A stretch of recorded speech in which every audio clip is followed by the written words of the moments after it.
أجمعين. أما بعد، فإن أصدق الحديث كتاب الله، وأحسن الهدي هدي سيدنا ومولانا محمد صلى الله عليه وسلم، وخير الأمور عواتها، وشر الأمور محدثاتها، وكل محدثة بدعة، وكل بدعة ضلالة، وكل ضلالة في النار. فيقول الحاذقون من طلبة الحديث بالسند الفضيلة: حدثنا الشيخ الأمير المفتي شبير أحمد القاسمي حفظه الله ورعاه في الدارين. قال: حدثنا الشيخ المحدث الكبير نصير أحمد خان البلوشهري، والشيخ المحدث عبد الحق الأعظمي.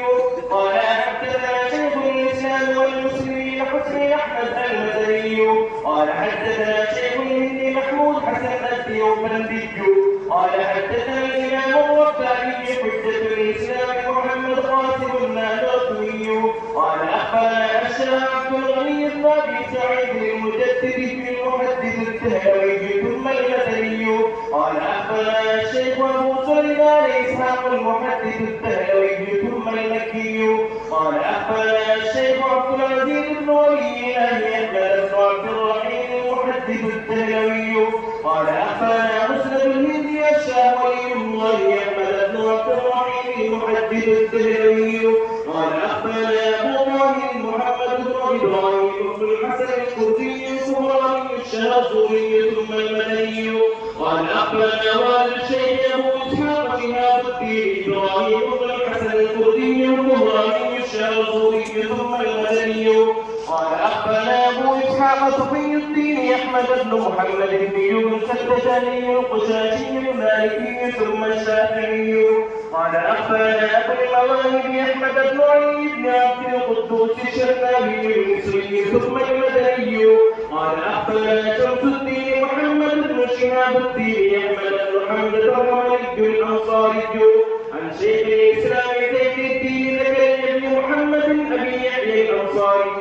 قال: قرأت عن شيخ الإمام الهمام الحافظ في فضل شهاب الدين أحمد بن علي بن الحسن العسقلاني عن الشيخ إبراهيم بن أحمد بن عبد الواحد التنوخي عن أبي العباس أحمد بن علي بن أبي طالب المقرني ثم الصالحي عن أبي علي السراج الحسين بن المبارك الزبيدي ثم البغدادي الحنفي عن الشيخ أبي الوقت عبد الأول بن عيسى بن شعيب الحروي عن الشيخ أبي الحسين عبد الرحمن محمد بن مظفر بن محمد الداودي عن الشيخ أبي محمد بن عبد الله بن أحمد بن حموية بن يوسف السرخسي عن شيخ أبي عبد الله محمد بن يوسف السرخسي عن مؤلف الكتاب الشيخ الإمام الهوام الحافظ الحجة أمير المؤمنين في الحديث أبي عبد الله محمد بن إسماعيل بن إبراهيم بن المغيرة بن فردسبة الجعفي اليماني البخاري رحمه الله تعالى. نفعنا الله تعالى بعلومه وعلومهم أجمعين، آمين يا رب العالمين.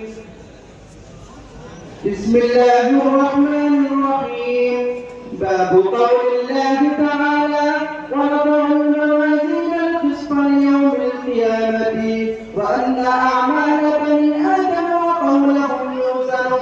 وقال مجاهد: القسطاس والعدل بالرومية، ويقال القسط مصدر المقسط وهو العادل، وأما القاسط فهو الجائر.